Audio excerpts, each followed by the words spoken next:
Hey everybody, welcome to Sound Bombing. I created this show for people who want to experience a radical, life-changing journey through the sounds of my diverse guests.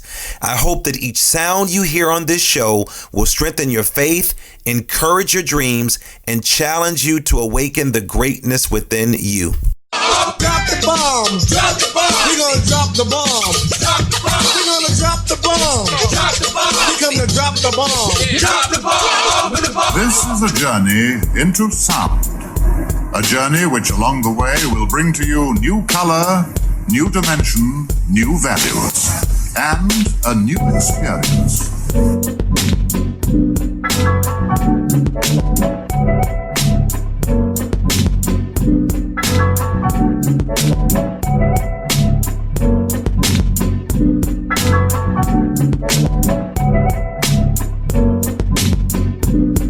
Ladies and gentlemen, the star of the show, Lamar Darnell Shields.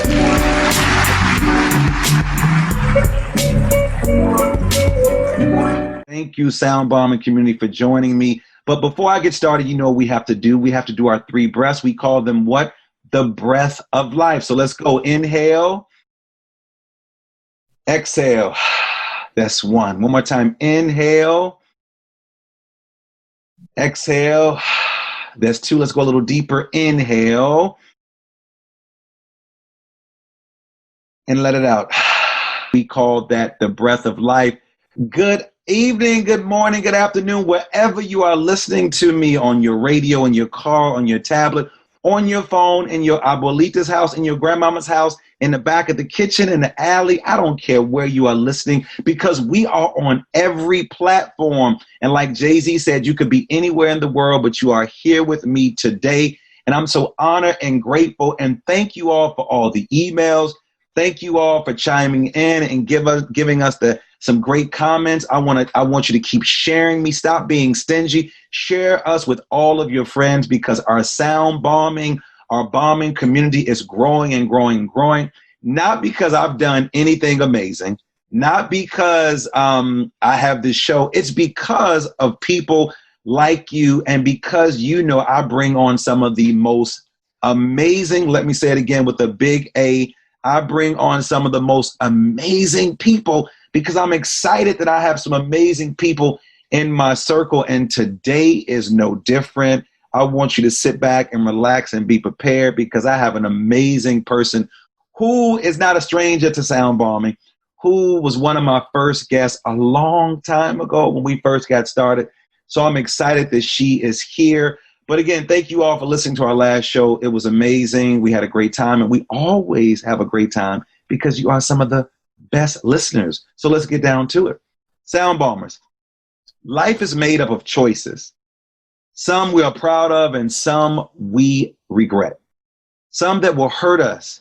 Everything in your career and your life is a mere reflection of a choice you have made. And if you want different results, start making different choices. My man, Wayne Dyer, who I got a chance to meet before he transitioned, and ironically enough, I got a chance to meet him 6 years ago in Baltimore because it popped on my timeline. Shout out to Facebook for that memory. But 6 years ago, I met Dr. Wayne Dyer and all these other great thinkers. But Dr. Wayne Dyer once said, and he didn't say this to me because I'm not that special, but he said, change the way you look at things, and the things you look at change. He was so right. Because when you change the way you see the world, when your intentions are positive and powerful, when you search only for the good, then your life transforms into the amazing adventure it was designed to be. And one of the greatest realizations is that any situation is far less important than your interpretation of it. In fact, anything in life, simply a product of the meaning we give it. And if you look at life as this giant tragedy and you're always the helpless victim, you will remain that way. And you're essentially enabling a self-fulfilling prophecy. And so I wanted to have my next guest on the show, not just because of her wit and her candor, and she is so beautiful and has a great smile, or the fact that she's a good friend and has been on the show before, but because she's doing the damn thing. She's doing some amazing things and always pushing me and many others to make better choices in our lives. She is skilled at helping others to understand the absolute value and necessity for change while empowering them to successfully navigate through it, both personally and professionally. I guarantee by the end of this show, you will learn that you are not a victim of change, but rather how you can thrive in the face of change. Well, who in a ham sandwich am I talking about? I'm talking about Jennifer Powers, who is a best-selling author and master certified coach, traveling the world speaking to corporate and industry professionals. She is a leading expert in helping people improve their confidence and competence. 2 C's, confidence and competence. And for the past 2 decades, she has coached hundreds of professionals, trained more than 2,000 coaches, and delivered keynote addresses to over 250,000 people around the globe. And as a master certified coach, the highest earned credentials from the International Coach Federation, Jennifer is ranked in the top 3% of coaches worldwide. Having worked with organizations such as Adidas, Intel, Xerox, Jennifer is passionate about developing leaders and individual contributors with her powerful keynotes, books, and virtual learning programs. Her best-selling book, Oh Shift, let me say it again, Oh Shift, I know some of y'all thought I was cursing, and her newest book, Good Shift, are the foundations of her teaching. But you know what's cool, sound bombing communities? Jennifer is in the sound bombing community today. Jennifer, welcome to the show. Thank you. What an introduction. Thank you. My girl, I miss you. I want to give you a virtual hug. Oh, I love you and my man, Mark. They are an amazing team. I love the two of you all. It has been too long, not only just joining me here, you are one of the first guests to bless the microphone when I was just getting started. And you and I have traveled the highways and byways. We've sat in many rooms together. And let me just tell you this. Jennifer is not somebody you want to come behind. You don't want to follow her. After she drops the mic and blows it up, you might as well just sit there and be like, you know what? I'm going to email you my PowerPoint presentation. How about I just record myself and then just send it to you, because she's going to embarrass you. That's the type of You're cute. What's you up, are so generous. How are you? I am living the dream, brother. Living the dream. As always. How are you doing? I am great. I am grateful. You know, trying to get you on the show now, big time. Thank you. I'm so glad I got a backdoor invitation to get you to sit down with me. So I'm grateful and honored for that. Everybody's doing great. You know, no complaints. But I want to start with this with you, because I want people to know how I know you. Yeah. You know, not just from just talking and engaging with one another, but when COVID-19 hit, and I knew my friend was in China, and I immediately thought that I knew I was watching you, and you had flown to China, and you were doing some work, and we were all celebrating you virtually. And I either sent you or Mark a message and was like, yo, Jennifer is in China. Yeah. And I know you were there doing the great work that you were called to do, but I also know you were visiting China just before the pandemic. And so my first question to you, because I never got a chance to ask you this, I know we talked virtually. How did you deal with the fear of being there during that time? Were you afraid? Because I know you talk about, lecture, give presentations, write about it, about fear. How was that time for you? Yeah, it wasn't as bad as it sounded, because I literally, it was chasing me out of there. I feel like the darkness showed up right after I left. And I mean, literally, right after, 2 days maybe after I got back, the shift hit the fan. And that's why I feel really, really lucky. I can't believe I got in and got out before anything happened. But even if I was there, I don't think I would have been too afraid. I mean, it takes a little more to scare me than some big bad wolf called COVID. Well, I was concerned, and I'm sure people you were. It was so coached, sweet. people who you've coached, your family members. And I was like, I knew you were there. We were excited. It was like, yes, she's taking her message, international. And then I was teaching coaching. Yeah, I was teaching executives how to use coaching. So you got out of there right before the pandemic. Just literally, you got out of there. So yeah. So when you arrived on this soil, walk me through what was going on in your mind. What was happening to you? Because again, you do this work, you write about this work. Now life is showing up on your doorstep. Now you might not have been afraid, but I'm sure everybody in your circle were like, you just got out of there. What was going through your mind? About the COVID, you mean? Yeah. Yeah. So it took me a while. I'm because I'm an eternal optimist. It took me some time. I'm not going to lie. It took me some time to be in accordance, right? So like, I was like, oh, this will be okay. Everything's going to be okay. And, it wasn't the case. So I think in the beginning, it didn't quite hit me maybe as hard as it hits others, but I feel like this fear, right? One of the things I committed to doing as soon as I understood the gravity of it was I insisted on not speaking its name. I rarely ever say the name of the thing that is keeping us in this shift. But because I think the more we speak about it, the more we fear it, the greater hold it has on us. So that was my approach. Call it denial, call it apathy. I don't know, call it whatever you want. But it kept me really in a healthy state of mind, and still does, actually. So where does that optimism come from? Let's not talk about the best-selling author. Let's not talk about 250,000 people across the globe. Let's not talk about the books and the writings. Where does that optimism from little Jennifer, I'm talking little Jennifer, where does that come from, that you walk around, that you bold enough to say, I'm optimistic even during the tough times? Yeah. God, that's such a good question, because I really don't have any great reason to. I mean, I lived a pretty good life. I think I lived a pretty posh life compared to most people. I didn't have the tremendous trials and tribulations, but I was bullied quite a bit as a kid, and that can have a real personal effect on, that's lasting, as anyone that's been through bullying knows. And so I think maybe it was in part to counter that, maybe to keep myself from being a potential, another subject of bullying, maybe.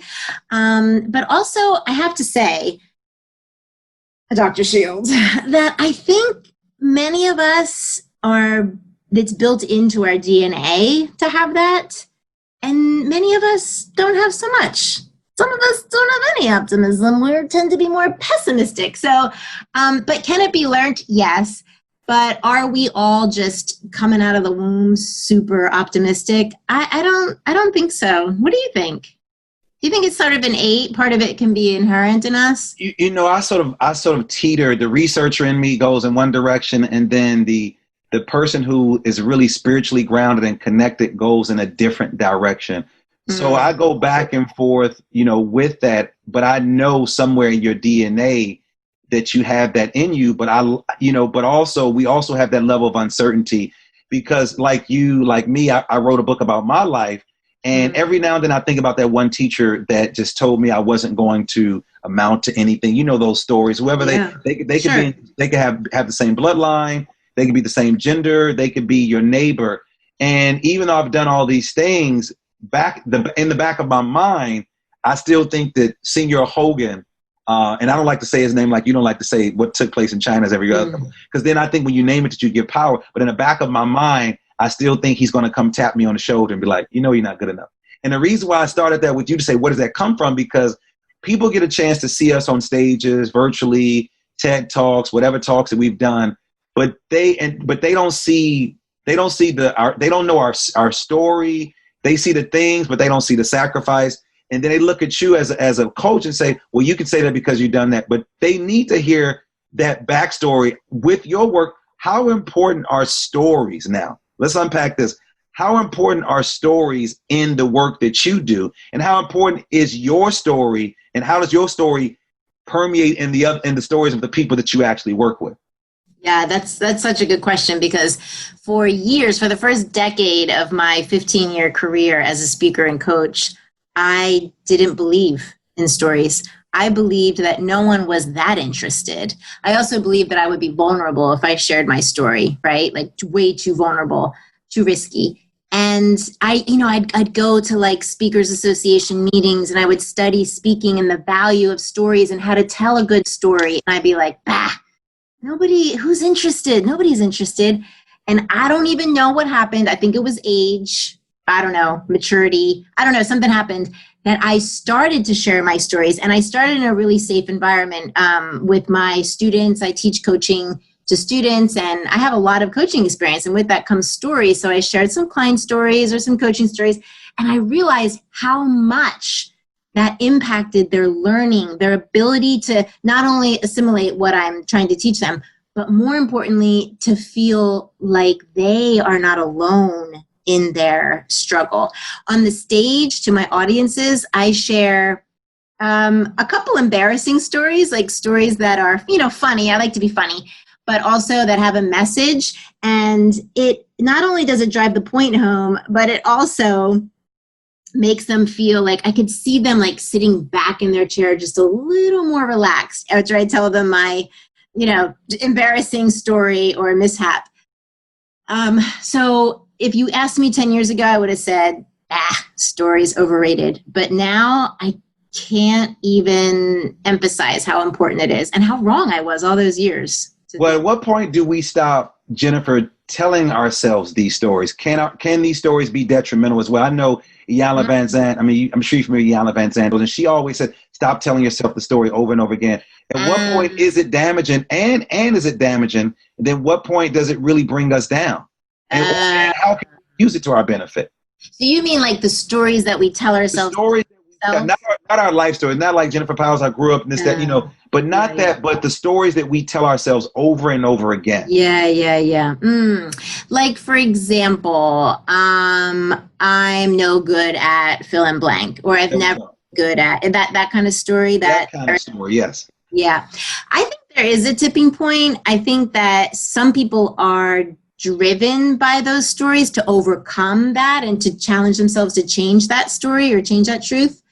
But then, like anything, there's this, it's too much of a thing, right? Becomes too much. So a lot of people, and I know this as a coach, get stuck in their story, and they use that as the excuse or the reasoning or the rationale to continue to not do something or to do something. And I always like to encourage people to first identify that story. Second, before you even try to change it, recognize how it is serving you or has served you up to this point, right? Third, maybe ask yourself, what is it protecting you from being or doing, right? Like, what is that story keeping you safe from, right? Or protecting you from? And then you can decide, do I still want to keep it around? It served me up until now. It's keeping me safe. Do I still want it to serve me, or is it serving me in the same way? Or do I want to be bigger than that story and write my own news story? Then you get to decide. And I think what people do, honestly, is they don't assess the value of that story and the purpose of the story before they try to change it. That's what a coach does anyway. Well, so tell me a story from your life where you sort of were stuck. Because again, you're helping other people get unstuck. What is something that happened to you in your life that you just felt stuck, and then you eventually, maybe you could talk us or walk us through the strategies that you use to then get yourself unstuck? That's a really good question. And the one immediate thing that comes up for me always is my body image. It's forever been my opportunity to change the story. And it's the thing I was bullied about, and it's the thing that I have been told a story about, and therefore never had a chance to create my own story. And so I was led, just my whole life was led by this inadequate feeling of, just a poor body image appearance. And so I've missed out on a lot of opportunities. I self-deprecated myself a lot, like internally. I judge myself harshly. As a result, I judge others harshly in that category. It's not a good feeling. But let's note that that story came from someone else. It came from my grandfather. It came from my grade school playmates. It came from a early boyfriend. It came from strangers. It came from bosses. It came from people. The story that was kept drilling into my head about my body was inadequate, physically in its appearance. And I never stopped. I just believed the story. Okay. And then I did some work around, I had therapy around it, like counseling. And then I hired a coach to help me changing my perspective about it and my truth. And then I got this, there's a couple podcasts out. This is very recently. I listened to some podcasts about body image and positive body image. And then I got workbooks, literally, like, this is the shit you have to do to undo a story sometimes. Sometimes it's not that complicated, but this was my experience. Well, that's some good work. And it's interesting, for you to share that. But I think it also has a lot of value with sharing that with your clients, because again, you look at somebody, let's just say Tony Robbins, great speaker, Eric Thomas, Les Brown, and you look at how successful they are. And then you and I as well, we're in that same category, but we never get an opportunity to share our story. And I think it's bold for you to say that. I think as you were talking, I think about when Kevin Hart was on Oprah Winfrey's Super Soul Sundays, and Kevin Hart was being interviewed by Oprah. And I love that you literally walked us through, and you said, I'm still working with this. And Kevin Hart said to Oprah, did you always think that you were funny? And he says, no, I thought I was funny looking. People called me black because I was dark. And they said, you were this and that. And he says, but what I started to do, Jennifer, and I really appreciate this, you never know where you're going to get your blessing or your lesson from. It could come from a child, it can come from a comedian, or it can come from a stranger on the street. And he said, all the things that people would say about me, I would disarm them. Like, let's just say your body image. I know you're going to call me fat. I know you're going to call me skinny. I know you're going to call me porky. I know you're going to call me all those things. And then he would say it to himself, and then it would disarm them. And now as a comedian, the type of comedian he is, he can now then attack them. He can attack them with this comedic jokes. But he said it took him a long time to get over those things. And I'm sure right now, those things still come up every now and then.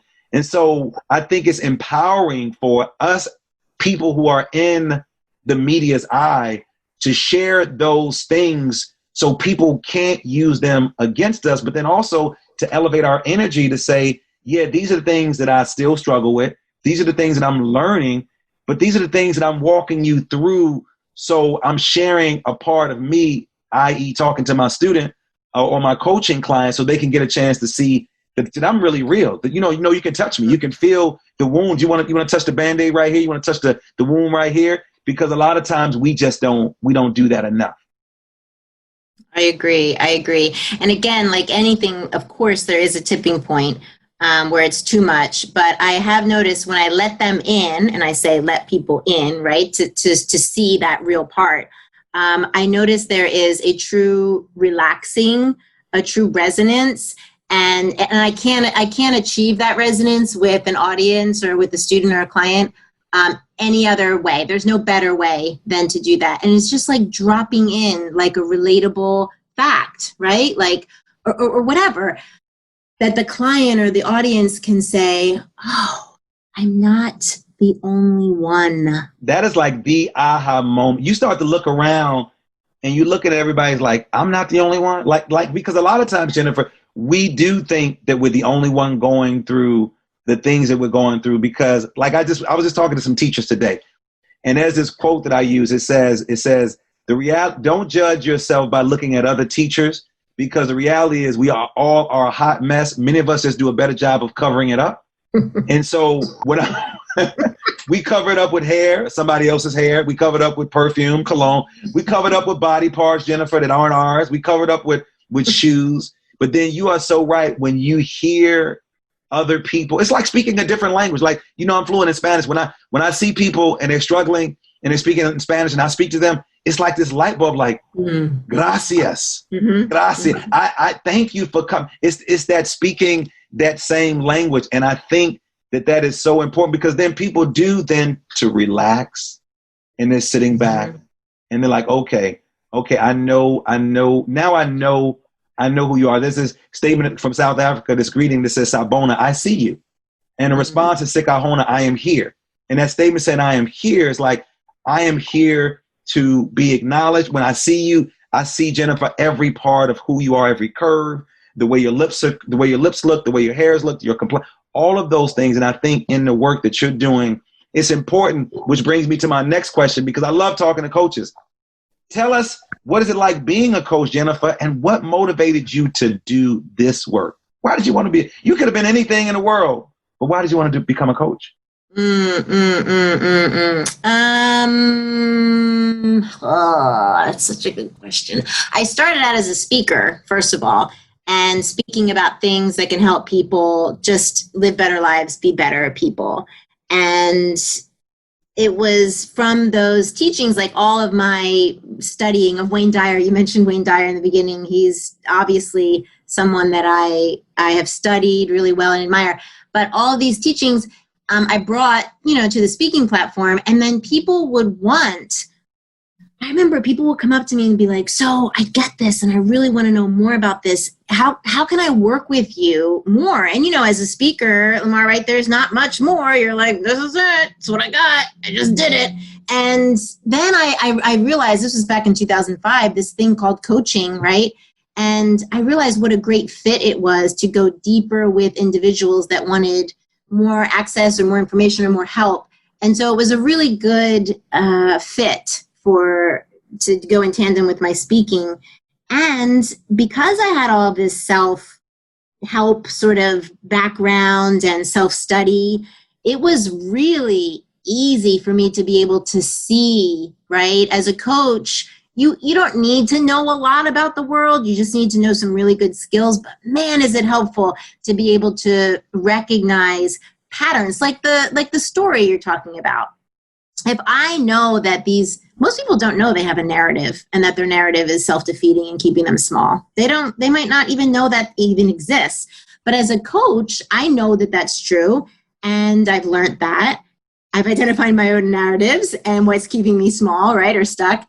And so when I can bring that in the form of a question or identify that someone might be living out a story that's not supportive of them and their best interest, I can ask them, I can challenge them, I can bring that to their attention. So for me, it's just this greatest, serious, pinch me every morning when I was just on a coaching call this morning before this call, and I was like, I literally, 15 years later, I still get up and do a little jig. I just do a little fist punch. I'm still so excited I get to do this. It's crazy. Yeah, I do too. Wayne Dyer told a story about his mother, and I sort of retold it in my own language. And he says, people pay to hear you talk? I was like, was Wayne Dyer's mother a hater? That's what I started thinking. Because I'm still in awe too that people, and it's like the middle finger to my old Spanish teacher, Senor Hogan. It's almost like the middle finger to him. So I get excited too, and I think that's why he's so successful. So speaking of your coaching clients, of course, without naming anybody, what is one of the biggest challenges you've experienced with a client or that a client has experienced, and how did you get them through it? The biggest challenge or obstacle, did you say? Yeah, just one of the challenges or obstacles that a client might have had, not you working with them, but something that you've helped them overcome, and how did you get them through it? Walk us maybe through some of the steps that you use, because somebody's listening to the show and they're going to say, I want Jen to be my coach, or I want someone to coach me. So what's one of the things that you walked somebody through that was like, yes, I got them through it? And then how did you do it? Yeah. That's a good one. So I think one that is common, and I'm not using any one client in particular, but one issue that's common is people not being able to show up in the world as who they really are. And that sounds so cliche as I say it. I throw up a little bit in my mouth. But it's like people struggle with, for example, being in a job and not being able to access all of their skills and talents, or being in a relationship and not being able to be themselves, or I don't know, even with family, you know, they just can't show up the way they really are, or to like celebrate their success, for example, because it might make their family feel jealous or small, or right. It could be anything that keeps someone from showing up as they really are. And so that is a perfect coaching agenda. And the way I would walk or begin, because it's not going to happen all in one session, but I would begin by helping that person either first identify who they really are, right? How they would like to show up if all things were unlimited and they could show up any way they wanted. Or I might ask them, what is the story, right, that makes you show up that way? And by story, I mean like obstacle or belief or fear, right, that makes them still show up inauthentic. So we can identify the obstacle, and then we can like look at that and say, is that truly an obstacle? Or if it was an obstacle, is it still an obstacle? So previously, you know, there was a woman who really, really loved to laugh, but she was told as a child that laughing is for uneducated people, right? So she had this belief system that if she laughed, she would appear uneducated. So she wasn't a laugher. To be honest, she wasn't even a smiler. And so I asked her where that came from, and it came from her father. And then, of course, I asked her what she believed to be true, because that was her father's story, that only uneducated people laugh. What is your belief? And then she said, well, I really don't fully believe that. I asked her for some examples of people that she knows that are both educated and full of laughter, and she came up with plenty. And then I asked her what this new story about laughing and educated individuals would be. And she wrote that story. I remember she wrote that story. And then, then we did some ego work. Like, our ego keeps us really safe. And our ego lives and helps us play out those old stories, because those old stories is what kept us safe. It kept her safe because it kept her dad happy and satisfied and not, wanting to go against her or whatever, discipline her. So it was keeping her safe back then. So it was really doing her justice. It was doing a good job, but it's no longer keeping her safe because, by the way, her dad is dead and 6 feet under. So she realized that belief was no longer keeping her safe. So she wrote a new story. She also wrote a letter to her ego, thanking her for all those years keeping her safe. And then she wrote her new story, and we found little by little just opportunities to try on that new story, to try it on for size, because it's not that easy. It's like a tight pair of jeans, you got to pull them on, and then you got to squat and stretch and sit. You can really Yeah, I look at some people with these skinny jeans. Well, I'm telling you, you can see all the coins in my son's pocket. Like, okay, I see you got 35 cents in your pocket. How do you know? Because those skinny give me 25. Don't tell me you have any money. I can see through it. So it's like you said. It's like taking on clothes, and I can only. That's a good visual. Well, speaking of stories and speaking of writing, you have 2 books out, and both of your books that I know have the word shift in the title. Yeah. Talk to me about the titles and why the word shift. And then what can one do when you know you need to shift? So you can talk about the titles. Why did you use the word shift? What does shift mean to you? And what can one do what should one be knowing or going through right now, the process when you're talking about going through a shift? So when I wrote O Shift, which that was my very first book, I wrote it, and my writing coach at the time, I said, I don't know what I exactly want to write about. And he said, well, what do you help people do in your coaching? And I said, well, I help them shift. And we were on the phone, and I guess the connection wasn't good. And he said, you help them what? shift. And he said, oh, I thought you said, right? But like, do you have like some suppositories? Or Yeah, do you have- what type of doctor are you now? You don't want to know what I got. So that was the beginning of this fun play on words, and we started making all these shift-isms, and that's ultimately how we came up with the title "Oh Shift." Even before I wrote the book, I just loved that expression and wrote the book around it, which is the opposite of what you're supposed to do. And so shift for me in that is obviously the difference between saying oh shift with the F versus oh shift without the F, because the power of words, right? The power of our words affects how we show up and react and respond and then feel, right? And what we do. So for me, shift is like the name of my game. That's what I do. I help people create change. And one of the ways I help them create change is to rewrite their story, choose different words, use words that lift them up, not bring them down, right? So the use of words. In good shift, there is a little difference. Obviously, shift still means change, but it's not necessarily a play on words as much as it is really like the subtitle is how to deal with change before it deals with you. There is good in change. And unless we look at that, unless we find that good, we're not going to see it. So the shift in this case is change. Again, it's what I help people do. So is this second book, Jennifer, an extension of the first book? Are they very similar? First of all, I love your branding. If you have not picked up the book, and we're going to talk about where you can, beautiful white book, the orange letters, the popping out. I love the whole branding of everything that you've actually done. So is this second book an extension, or are they two very, very different books?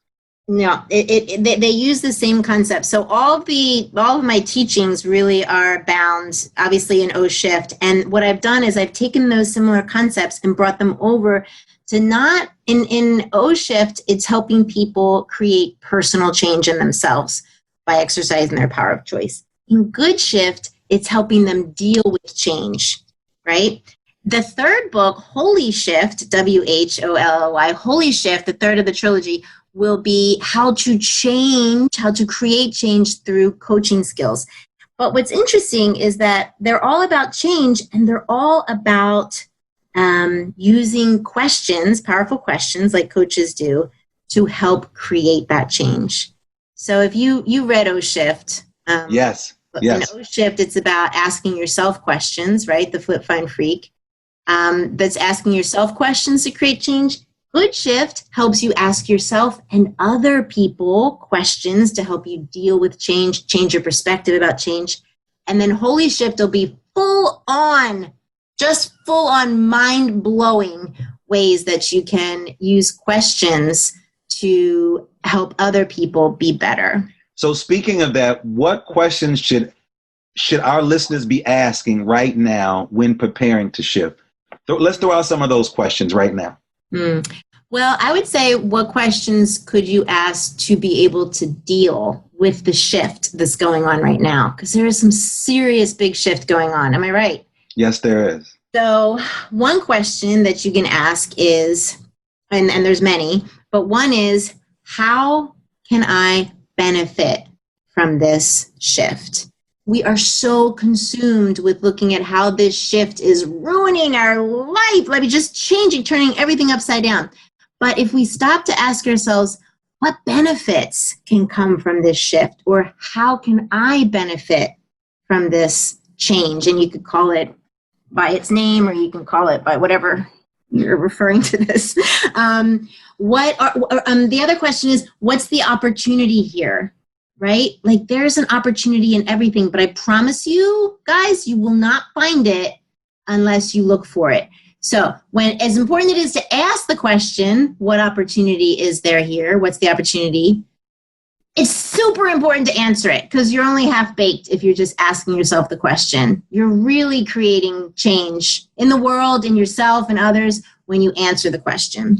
So I know you work with individuals, and, we were just talking about just the individual, but I also know that you work with corporate leaders and organizations. So how can a leader ensure that their leadership style is effective through change or a shift. One of the things that I've been sharing with these principals, Jen, that I've been working with, I said during this time of this pandemic, leaders are either exposed or revealed. And I'm seeing a lot of leaders being exposed, a lot of school leaders, they just weren't prepared, and rightfully so. But other people, Jen, have stepped up to the plate and they're working it out and they're teaching, because you know I do a lot of work with educators, but also with nonprofits. So I want you to speak to the leaders that are out there, because again, Dr. King talked about it in several of his statements. It's not, we learn about who we are not when things are going great. We learn who we are when we are in a time of crisis. And so how can a leader ensure that their leadership style is effective through change, or, let's use your word, a shift? Well, first of all, I think it's the perspective we have about change that is important. So because the perspective will drive a leader's actions, will drive a leader's words and statements and obviously beliefs. But so the perspective of change. So any leader really needs to work on themselves first to get a healthy perspective on change, a positive perspective, because leaders are contagious if they're worth their weight in salt, right? So that perspective will filter in, will bleed into everything they say and do. And so if I'm a leader that thinks this change, the changes that are going on in the world are awful or pointless or dead in the whatever it is, that's going to come out in everything I do and everyone I lead. So I have to do my own inner work first. And I think that's where leaders, that's what they forget to do, is they need to set themselves up for success before they lead. Does that make sense? Yeah, it makes a lot of sense. It makes a lot of sense. And because I wanted you to speak to leaders, because many of the leaders that I come across, they are struggling. I mean, no one really prepared them for what was happening. There was no roadmap. There was no video game. There was nothing in the fortune cookie that could have said what was about to happen. And some of the people were prepared because they've been doing the work on themselves. What are some suggestions that you have for leaders to do the work on themselves? Yeah. What are some things that they should be doing? Yeah, I think, well, it's self-work, right? So one of the things that everyone can do, leader or not, is to recognize that they have more control over their own situation, over their own feelings, and definitely over their own choices than they ever thought they had. So it's like a daily reminder that you have a choice. You have a choice of how you're going to show up. You have a choice of what you're going to say. You have a choice about how you're going to react. And those choices, like you said in the beginning of this conversation, those choices always and forever will have a tremendous impact on your very next moment of your reality. So reminding yourself that you have choices does two things. It gives you lots of, possibilities, but it also reminds you that you're not a victim. No one's a victim. They're a victim when they say and believe that they don't have a choice, because we all have choices. Sure, we might be victims of certain circumstances, but how we respond and react to those circumstances is within our power to choose. And that would be the simplest basic. Well, I'm so glad that you used that word victim, because many people take the victim role and they blame others for what's going on in their lives. Can you give my listeners some examples or some strategies on how to play the victor role instead of the victim role in order to stop giving away their personal power, i.e. your last name? Yeah. You like that? I felt you felt that. You liked that, didn't you? Like that? I loved it. I loved it more than I can ever tell you. The victim role is one of my favorite things to talk about. And so an example, let's see. If let's say I have a client, very basic example. I have a client who hates their job, doesn't like to go to work because they feel like their boss is an ass. Well, okay, so let's... Are you talking about me? No. Oh, the furthest thing. Let's acknowledge that... Change my name, please. Your ears perk up when you hear that word. Let's just say that you acknowledge that your boss isn't someone that you would go bowling with, which is fine. And also acknowledge that you have a choice. Many choices. Always more than one choice. You have a choice to well, first of all, stop playing the victim by pretending for a minute and holding your boss responsible for you feeling the way you feel. It's not your boss's fault that you feel the way you feel about him or her.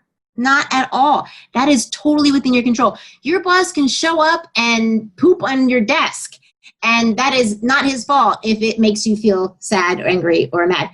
It's how you react to those things. So you get to choose how you want to react. And if you react in a way that plays the victim role, it's his fault. If he wasn't like that, then I would feel like this. Poor me, right? But if you're the victor, you're saying, I acknowledge that my boss is this way, and I acknowledge that I can choose how I respond to him.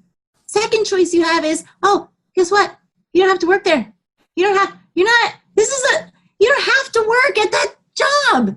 If life is so horrible and you spend the greatest part of your time complaining about how horrible it is, you're not exercising your power of choice. You are playing the victim, and you believe for a minute that you don't have a choice. You never don't have a choice. Seriously, call me the day that you think you don't have a choice, because unless someone has a gun to your head, and I write this in the book, unless someone has a gun to your head, you got choices. And I'm really sorry if someone does have a gun to your head. If someone has a gun to your head right now while you listen to this show, please call 911 or pick up Jen's book and throw it at them and hit them in the face with it, because her books are so thick. Why are your books so long? First of all, I'm just playing. Oh my God, they're so not. So you can use that. You can also use Jen's book as a doorstop, as a weapon, as a placemat, because it is so thick. Well, people explain. You're going to give them the wrong impression. No, I'm just joking. Let me just say, people talk about my book. They're like, why are the words so little in your book? And I was like, you know what? You're right. Are they words really little in your book? People that wear glasses have always complained. But what I love about your books, the aesthetics, like you are a branding guru. I love the colors. I love the excitement. Where does that come from? Do you have a team behind you that helps you brand this, or are you the creative juice behind the Jennifer Powers brand? Because again, you have this great message, but then you also have a great brand. Talk to me about that. Yeah, that's a really, really good point. So it's twofold. One, I can't take all the credit for the aesthetics of the book. That was a brainchild. Kent Gustafson from Blooming Twig helped me publish my first book, O Shift, and he came up with, if you ever read The Prophet, he was inspired by The Prophet. Yes, did I read The Prophet? Which has short, lots of white space on each page, but really powerful thoughts and content.